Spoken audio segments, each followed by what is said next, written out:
মই বৰপেটাৰ দৌল উৎসৱৰ কথা উল্লেখ কৰিছিলোঁ। দৌলত যাওঁতে এগৰাকী কণমানি ভাগিনে মোক হাতত ধৰি কৈছিলে যে মামা, এইবাৰ সমাজ অধ্যয়নৰ মেট্ৰিকৰ পেপাৰখন খুব টান হৈছে, মোক 10 নম্বৰ এক্সট্ৰা কৰি দিব লাগিব।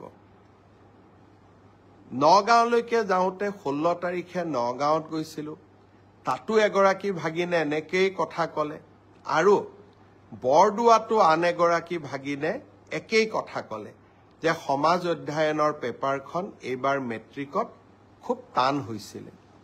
মই প্ৰত্যেকটো কথাই চিৰিয়াছলি লওঁ।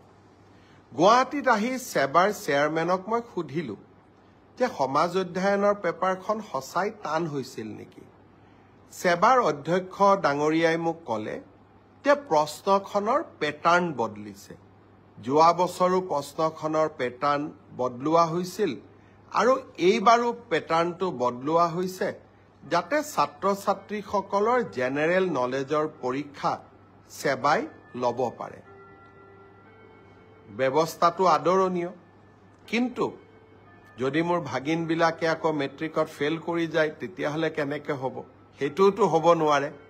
সেইকাৰণে মই সেবাৰ অধ্যক্ষক মই অনুৰোধ কৰিছোঁ যে আপুনি চাব, যদি মোৰ ভাগিনবিলাকৰ পৰীক্ষা সমাজ অধ্যয়নখনত বেয়া হয় কিন্তু আন পেপাৰবিলাকত ভাল হয়, তেতিয়াহ'লে এইবাৰ সমাজ অধ্যয়নত আমি সকলোকে অতিৰিক্তকৈ কিবা নম্বৰৰ ব্যৱস্থা কৰি হ'লেও ভাগিনসকলক মেট্ৰিক পাছ কৰাৰ সুবিধা কৰি দিব লাগিব।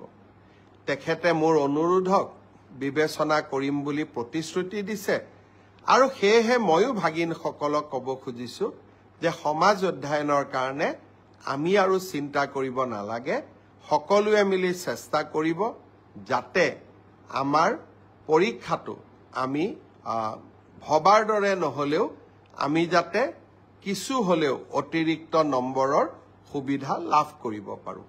মই ভাবোঁ যে এই ঘোষণাটোৱে ভাগিনসকলৰ চিন্তা